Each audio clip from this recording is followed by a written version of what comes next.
This is the Intercontinental Broadcasting Corporation. Sa Bagong Pilipinas.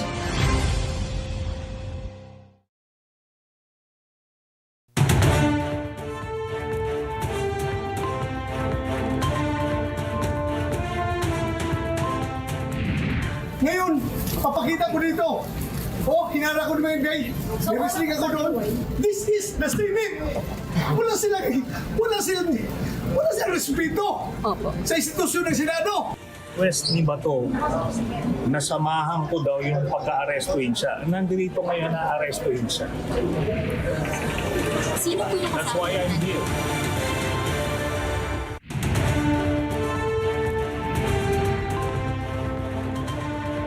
Tonight's breaking news. The Senate places Senator Bato de la Rosa under protective custody amid a supposed arrest warrant from the International Criminal Court. We bring you the live situation inside and outside of the Senate tonight. Vice President Sara Duterte now impeached for the second time in the House. Articles of impeachment are now set to be transmitted to the Senate. Leadership shakeup in the Senate. Senator Alan Peter Cayetano replaces Senator Tito Soto as Senate President. Also breaking tonight, the International Criminal Court approves attorney Nicholas Kaufman's withdrawal as counsel for former President Rodrigo Duterte. All these and more, here on 13 News. Good evening, I am William Thio. We are bringing you the day's top stories that shape the country, straightforward, clear, and concise. I'm Angela C. Under one flag with three mandates to inform, explain, and empower the nation. This is 13 News.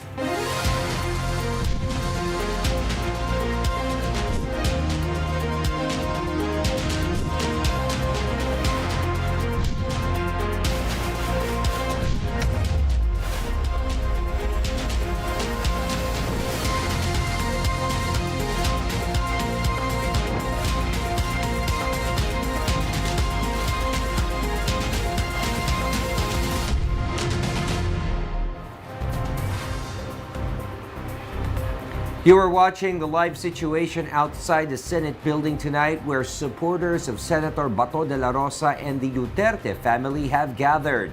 Barbed wire has been placed at the gates and security remains tight. Later, our correspondent Patrick Bupo will bring us more details. Vice President Sara Duterte has become the first Philippine vice president to be impeached twice by the House of Representatives after 257 lawmakers voted in favor of the case. Tonight, the articles of impeachment are set to be transmitted to the Senate, where senators will convene as the impeachment court. More details now from IBC News correspondent Earl Tobias.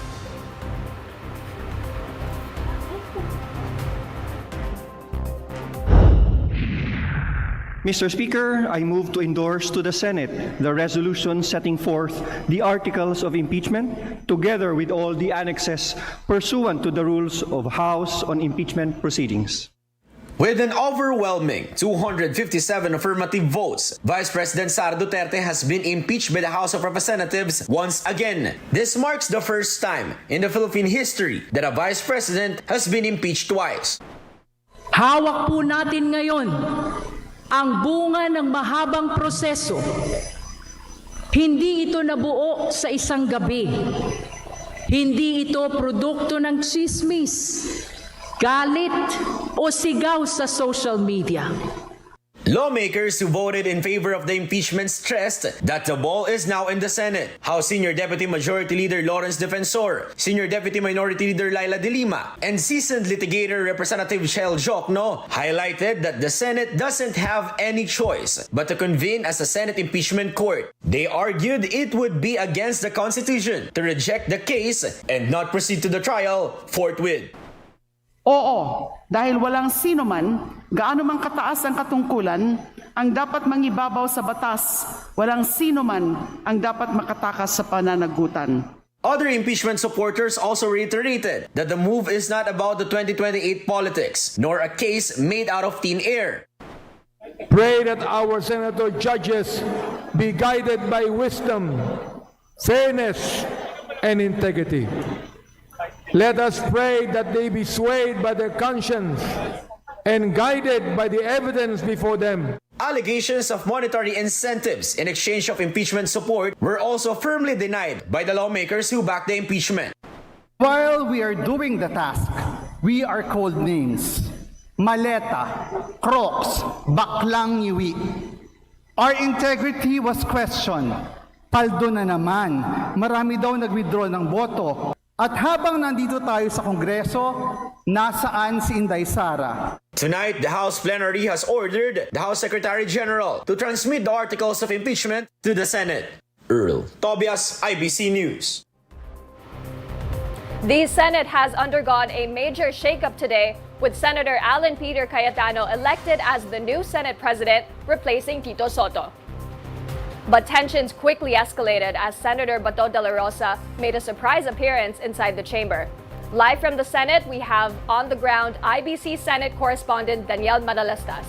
Danielle, what's happening there right now? Outside the Senate hall, as Senator Ronald Bato de la Rosa made his return in the Senate after several months.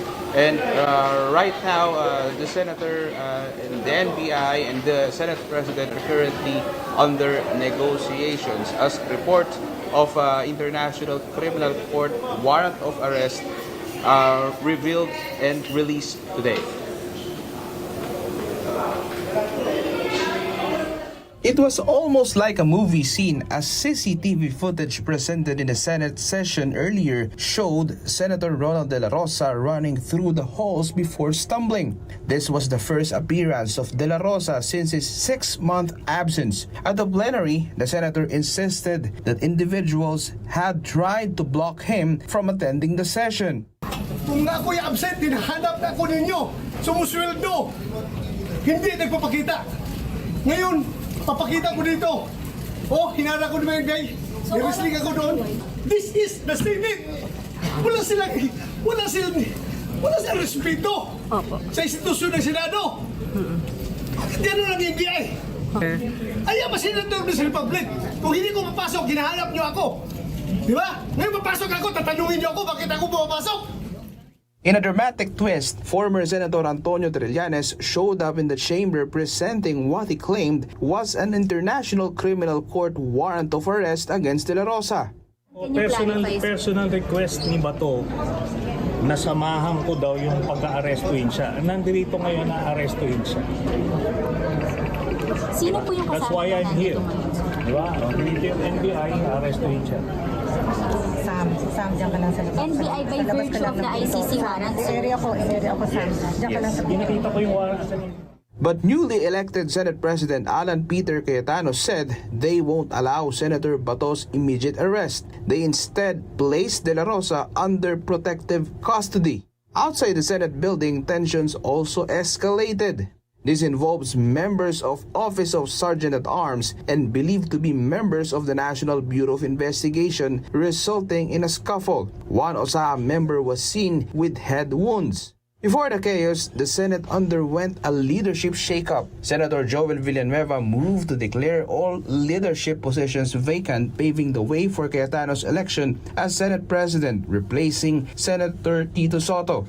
Cayetano secured 13 votes, Soto received 9, while 2 senators abstained. The timing raised questions. Was this connected to the looming impeachment trial of Vice President Sara Duterte? Let it make it very clear. May mga lumabas sa news and hindi ko kayo sinisisi kung sinasabi nyo sa news na ang pagpalit ng leadership ay tungkol sa impeachment. Hindi po. The impeachment is enshrined in the Constitution. The Bible says, the truth shall set us free. We want to be free from poverty. We want to be free from corruption. Former Senate President Tito Soto, however, said he had long anticipated the change and was leaving the matter to God, adding that he understood his colleague's decision.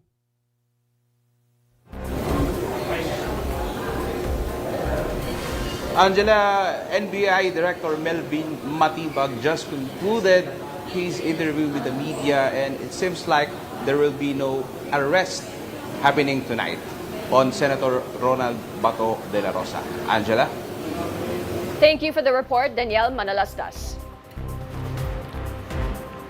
Meanwhile, the International Criminal Court has officially accepted the request of attorney Nicholas Kaufman to withdraw as lead counsel for former President Rodrigo Duterte. In a publicly released 5-page document, Trial Chamber 3 stated that no prejudice would arise from Kaufman's exit, as the change stems from Duterte's own decision, including the agreement of terms of the new representation. Therefore, the court considered all the necessary factors as granting Kaufman's withdrawal, but he will continue his obligations under the Code of Professional Conduct for counsel. The court also ordered the public identification of the replacement lawyer. Kaufman earlier said Veronica Duterte and Hanilet Abansenia had a role in choosing the new legal counsel.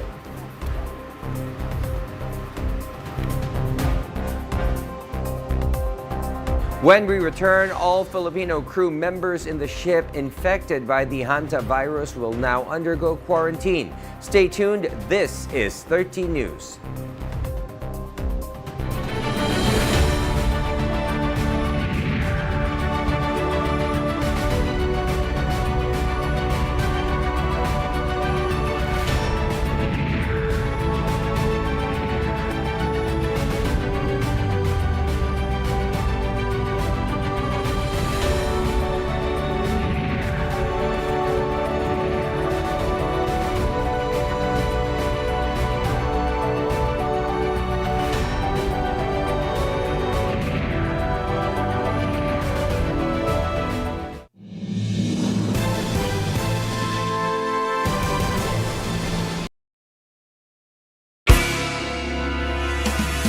Pangarap mong maging milyonaryo? Sa PCSO Lotto, magkakatotoo. Mas pinasaya, mas pinabongga, mas pinalaki ang mga jackpot prizes. Araw-araw ang bola, kaya more chances of winning sa PCSO Lottery Draws. Lunes hanggang Linggo, tuwing 2 p.m., 5 p.m., and 9 p.m. Balitang nakala. Mamulat ng kanyang mga si Presidente at si Binantayan, sinuri, nilatag at inihayag.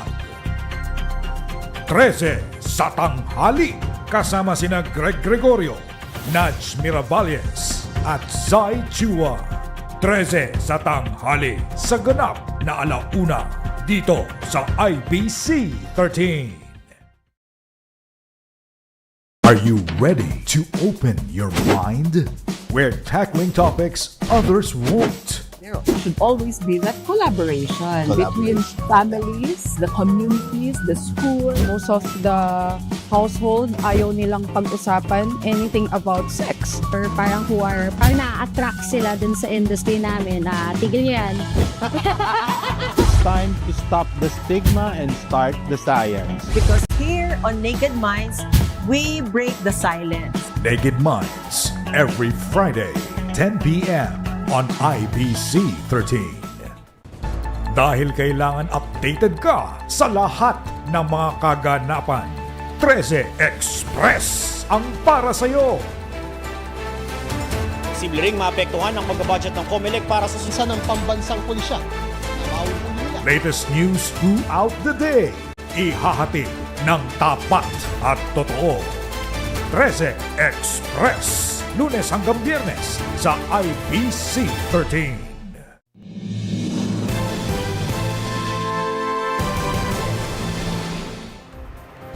The Senate is on lockdown tonight. It's gate-sealed after Senator Bato de la Rosa's dramatic return.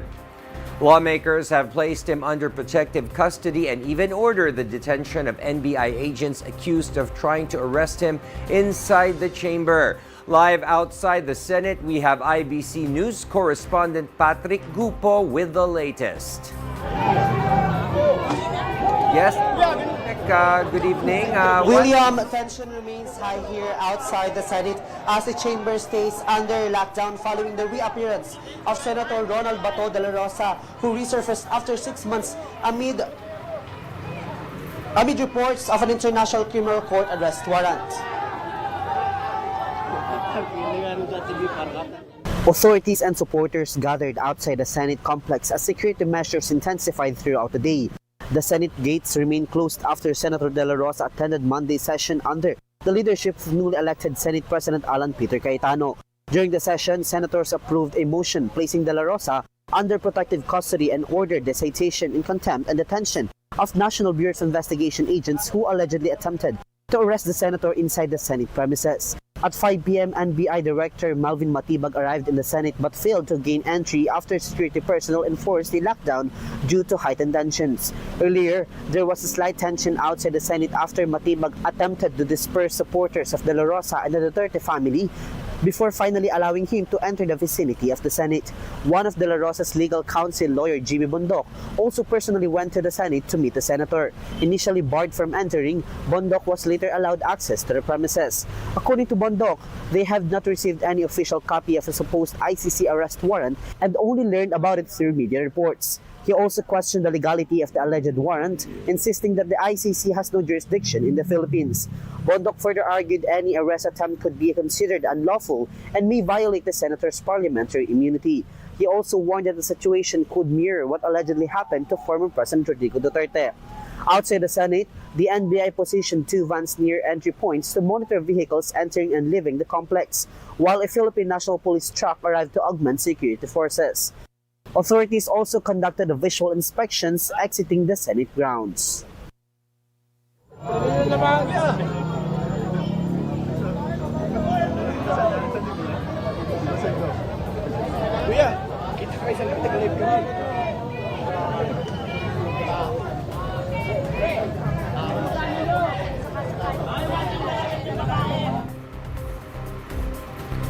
Yes, thank you, Patrick Gupo, reporting live, Senate of the Philippines.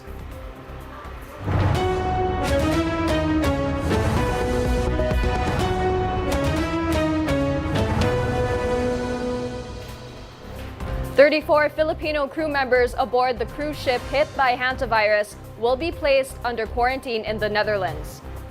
This as major medical evacuation by several countries is now underway. More of this report from Holy Bakay. Medical evacuation from the NV Honduras has begun a week after reports of a deadly hantavirus outbreak. The cruise ship is currently docked off the Canary Islands, where Spanish passengers were the first to disembark. All 147 passengers and crew will undergo screening before leaving the ship. One flight from Australia and the Netherlands will evacuate at least 24 passengers from other countries. According to the United States Department of Health and Human Services, one of the 17 Americans being repatriated has tested positive for the Andes strain. France's health ministry meanwhile reported that one citizen developed symptoms and was put in strict isolation along with the other passengers. At the same time, a team of paratroopers has landed on Britain's most remote island to provide humanitarian support following a confirmed hantavirus case. The man was said to develop symptoms 2 weeks after leaving the ship. Meanwhile, the 34 Filipino crew members will undergo a 42-day quarantine in the Netherlands before they return to the country, according to the Department of Migrant Workers. 4 have already disembarked, with 20 more set to fly to Rotterdam tomorrow. DMW Secretary Hans-Leo Kakdak assured that assistance to their families continues, while the seafarers remain under quarantine. Throughout the duration of their quarantine in the Netherlands, their contracts are still live, meaning they will continue to receive their salaries and emoluments, and their families who are entitled to the allotments will continue to receive the same. Holy Bakay, IBC News.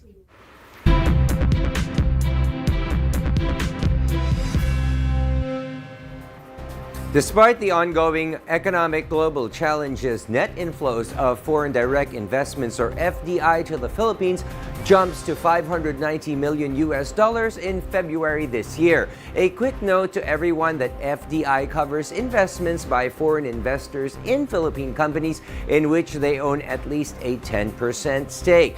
This is good news as data released by the Bangko Sentral ng Pilipinas show that the FDI net inflows in February stood at around 33 billion pesos, definitely higher than 443 million US dollars or 24.8 billion pesos in January. So far from January to February, the country's gained a total of over 1 billion US dollars in FDI net inflows, as the BSP targets FDI goal for the year is around 7.5 billion US dollars. The monetary officials said the FDI growth will continue to rise, but not as quick as last year due to the continuous challenging global economic concerns posed by the Middle East conflict.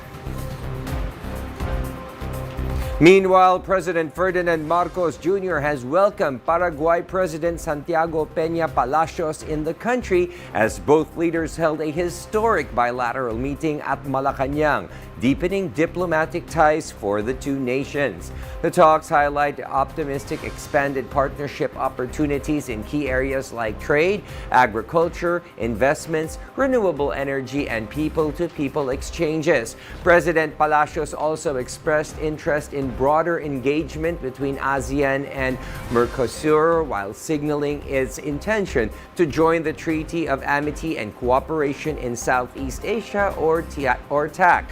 Moreover, several agreements were signed, including deals on diplomatic training, expanding agricultural trade, and visa waiver, where citizens of both countries will have visa-free entry privileges. In addition, President Ferdinand Marcos Jr. underscored the historic significance of the official visit of President Palacios, noting that it is the first presidential visit in the 63 years of diplomatic relations between the two countries. During the official luncheon, President Marcos Jr. reaffirmed broader collaboration to Paraguay in regional and global affairs.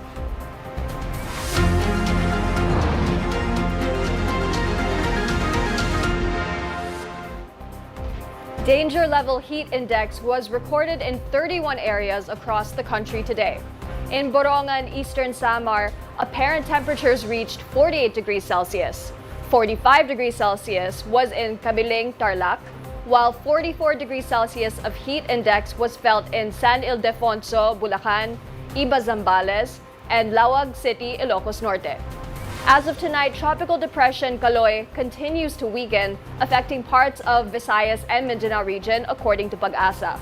It will bring scattered rains and thunderstorms over Eastern Samar, Dinagat Islands, and Surigao del Norte, with maximum sustained winds of 45 kilometers per hour and gusts of 55 kilometers per hour. It is moving northward at 10 kilometers per hour. Meanwhile, the low-pressure area being monitored outside the Philippine area of responsibility was last seen 1,725 kilometers east of northeastern Mindanao.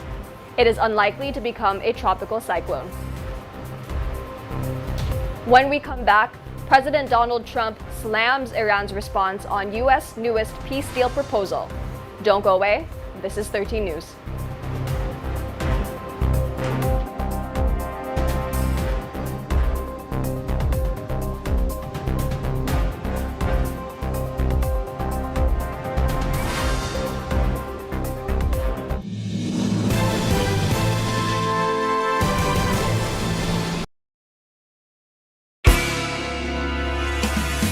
Pangarap mong maging milyonaryo? Sa PCSO Lotto, magkakatotoo!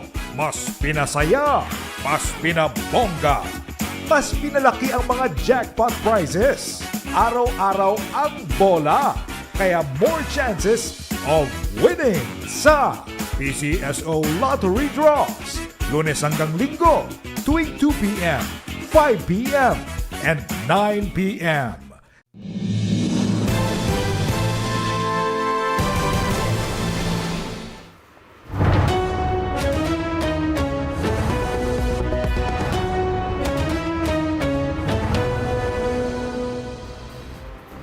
In news abroad, U.S. President Donald Trump called Iran's response on U.S. peace proposal totally unacceptable. This after Iran demanded an immediate end of Washington's naval blockade upon signing, according to reports. Spokesperson of Iran's foreign ministry hit back, describing their demands as generous and responsible for regional security.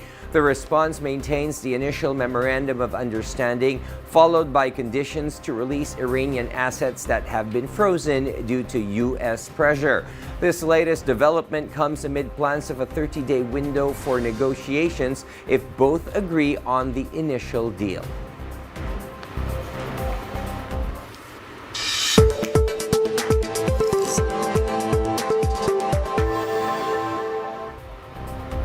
South Korean singer and actor Park Ji-hoon will finally hold a fan meet concert here in Manila on August 28 after a 2-month delay. The Netflix's Weak Hero actor has officially included Manila in his Asia tour after his team postponed it last March. The actor will return to the country after nearly 4 years since his last visit. Pampanga is now home to the Guinness World Records title of the largest display of water lanterns. Around 11,000 eco-friendly water lanterns were released across the lake, illuminating the night sky during the province's Lantern Festival over the weekend. The record-breaking achievement was announced by Guinness World Records adjudicator Emi Saito at the event.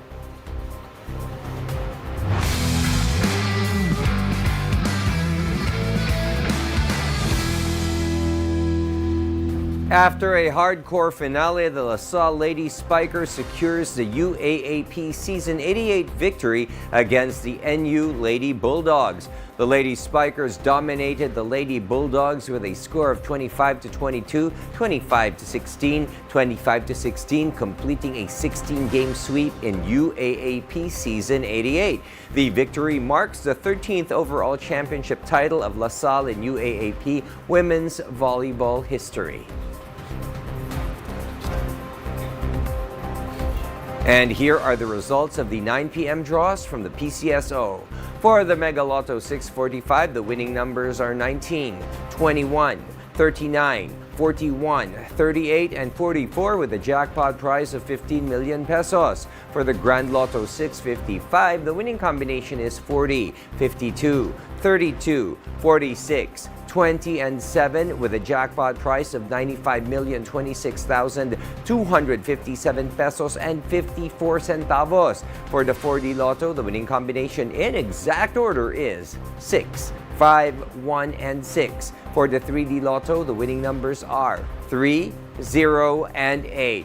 And finally, for the 2D draw, the winning numbers are 1 and 26. There is no winner for the Mega Lotto 645 and Grand Lotto 655.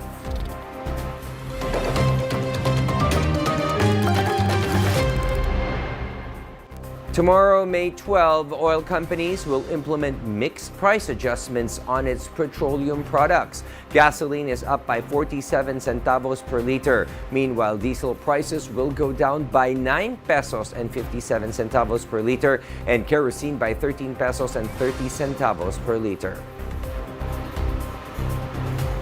Also, tomorrow marks the International Nurses Day. Let's honor the vital role of nurses in global health. In the United States, Australia, and Canada, it is usually part of a week-long celebration. Did you know, William, it's also marking the birthday of Florence Nightingale, who is credited as the founder of modern nursing. Really? Yes. That's very, very interesting. And speaking of nursing, Filipino nurses are known to be one of the best. They're one of the most compassionate. They have such a vital role in healthcare. Yes, all over the world. And those were the latest from the IBC Newsroom this evening.